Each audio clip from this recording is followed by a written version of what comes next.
ஒரு கருத்து இருக்குமானா, எடப்பாடி அண்ணன் மீது வைத்த விமர்சனம் 100% என்னை பொறுத்தவரை சரி. அதுல ஒரு பாயிண்ட் நான் பின்னாடி போக மாட்டேன். நீங்கெல்லாம் அப்படியே சொல்லலாம். டெய்லி ஒரு முன்னாள் அமைச்சர் வந்து என்னை திட்டலாம், தற்குறின்னு சொல்லலாம், படிப்புக்கு போனா கொச்சைப்படுத்தலாம், நான் செய்யக்கூடிய வேலையை கொச்சப்படுத்தலாம், ஆட்டை வெட்டலாம், இதெல்லாம் பண்ணுவீங்க. நான் அப்படியே உட்கார்ந்து அப்படியே கையை கட்டிக்கிட்டு, அண்ணன் சாரிங்க அண்ணே, உங்களுக்கு 40 வயசு அனுபவம் இருக்கு, சாரிங்க அண்ணே, எனக்கு 3 வருஷம் தான் இருக்கு சொல்றதுக்காக நான் வரல சார். அது உட்கட்சியாக இருந்தாலும் சரி, வெளிக்கட்சியாக இருந்தாலும் சரி, என் பாணி மாறாது. நான் இங்கே வந்திருப்பது அரசியல் மாற்றத்திற்காக. நான் தலைவரான பிறகு நகர்வுல மட்டும் நீங்க பாருங்க, இந்த கட்சி எங்கெல்லாம் போயிருக்கு. தனியா உள்ளாட்சி தேர்தல், தனியா லோக்சபா தேர்தல், தனியா தான் நிக்கிறோம். ஏன் கட்சி வளரணும். அதனால் எல்லா தலைவர்களுக்கும் மதிப்பளிக்கிற முக்கியமான மூத்த தலைவர்கள் அறிவுரை ஏத்துக்கிறேன். ஆனா சில விஷயத்துல நமக்குன்னு பாலிடிக்ஸ்ல ஓன் ஸ்டைல் இருக்கும். நம்ம எல்லாத்தையும் காப்பிடிக்க ஆரம்பிச்சோம்னா எந்த வழியில போறோம்னே தெரியாம இங்கே மாட்டிக்கும். அவர்களுடைய கையக்கால பிடிச்சு பதவிக்கு வந்தா அண்ணன் எடப்பாடி பழனிசாமி அவர்கள் சொன்னாங்க. அப்ப இன்னைக்கு பேசக்கூடிய தலைவர்கள் எங்க போனாங்க? அந்த தலைவர்கள் பேசியிருக்கலாமே. கையை காலை பிடித்து வந்தார். என்னது வேலை செய்யாம உழைக்காம வந்தன. விடிய விடிய படிச்சது எனக்கு தெரியுமா? விடிய விடிய பால் கறந்தது எனக்கு தெரியுமா? விடிய விடிய எங்க அப்பாவோட மம்முட்டி பிடிச்ச கை என்ன காப்பு கச்சிருக்கு பாருங்க, 20 வருஷம் ஆனாலும் அது எனக்கு தெரியுமா? அதனால இது அது கேட்க வரல. பதில் சொன்னா பதிலடி இருக்கும். அப்படித்தான் பத்திரிகை நண்பர்களுக்கு நான் பிஹேவ் பண்ணேன். கேள்வி கேட்டா பதில், எப்பாச்சும் நோ கமெண்ட், சாரி, பிளீஸ். எனக்கு தவிர்க்க தெரியும். அது மக்களை ஏமாத்துற வேலை. என் உள்ளத்தில் இருக்கிறத நான் பேசல. எதுக்கு அரசியல்வாதியா இருக்கும்? Sorry, no comment, next day பாத்துக்கலாம், சாரி நண்பரே. எப்ப நான் பேசியிருக்கேன்? எந்த கேள்வி எதை பற்றி கேட்டாலும் பதில் சொல்றேனே.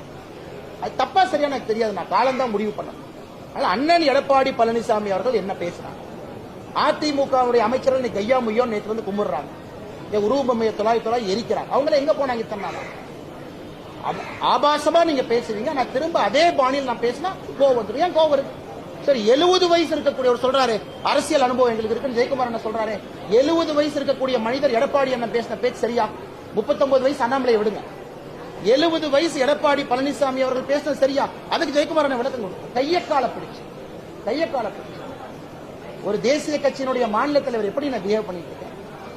கையக்கால பிடிச்சு அப்படியே அரசியல் பண்ணிட்டு இருக்கேன். கர்நாடகால பிஜேபி அரசாக இருந்தாலும் உண்ணாவிரதம் நடக்குது. மத்திய பிரதேசனுடைய முதலமைச்சர் பிஜேபியை சார்ந்தாலும் ரிசீவ் பண்ண நான் போறது இல்லை. தமிழகத்தை முதன்மைப்படுத்தி அரசியல் செய்து கொண்டிருக்கின்றேன் ஒரு தேசிய கட்சி. எதற்கு? தமிழக மக்களுக்கு அந்த அரசியலை விரும்புறாங்க, அதை எதிர்பார்க்கிறாங்க. காங்கிரஸ் போல நாமும் இருக்கக்கூடாதுன்னு நினைக்கிறாங்க. ஆனால் இவர்கள் இந்த கையோ முய்யோன்னு கத்துறதெல்லாம் விட்டுட்டு, அதிமுகவினுடைய தலைவர் இன்னைக்கு என்ன போச்சுன்னா, 70 வயசுக்கு மேல சில தலைவர்கள் டை அடிச்சுட்டு இளைஞன் நினைச்சுக்கிறாங்க. இன்னைக்கு இருக்கக்கூடிய முன்னாள் அமைச்சர்கள் டை அடிச்சா இளைஞன் நினைச்சுக்கிறாங்க. இளைஞன் டை அடிக்கிறது இல்ல, பேச்சுல, செயல்ல, வீரத்துல, ஆற்றல்ல, மக்கள்கிட்ட பேசக்கூடியதுல தான் இருக்கோ தவிர டை அடிக்கிறதுல இளைஞர் பண்பு கிடையாது. மறுபடியும் சொல்லிக்கிறேன், பேசுனீங்கன்னா திரும்ப பேசுங்க. இன்னைக்கு இது போன்ற அநாகரிகமான அரசியல் நீங்க நினைச்சீங்கன்னா போறதுக்கு எனக்கு விருப்பம் கிடையாது. நான் இங்கே வந்திருப்பது மாற்றம். நல்ல விஷயத்தை பேசுவோம், வேலை வாய்ப்பை பத்தி பேசுவோம், நீர் மேலாண்மை பத்தி பேசுவோம், சட்டம் ஒழுங்கை பத்தி பேசுவோம். பேசுறதுக்கு என்னைய விடுங்க. அதுக்கு வாங்க போட்டி போட்டு பேசுவோம். உங்களுக்கு என்ன விஷன் ஃபார் தமிழ்நாடு, பிஜேபிக்கு என்ன விஷன் ஃபார் தமிழ்நாடு பேசுவோம். மக்கள் மன்றத்தில் வைப்போம். தமிழ்நாட்டில் எந்த ஆட்சி வந்தால் வேகமாக ஊழல் இல்லாத ஒரு சமுதாயத்தை உருவாக்குவோம். நீங்களும் சொல்லுங்க, நாங்களும் சொல்லுவோம், டிபேட்டுக்கு வருவோம். அதை விட்டுட்டு நான் பழைய பஞ்சாங்கத்தை தூங்கி 1960, 70, 80 பேசிட்டு.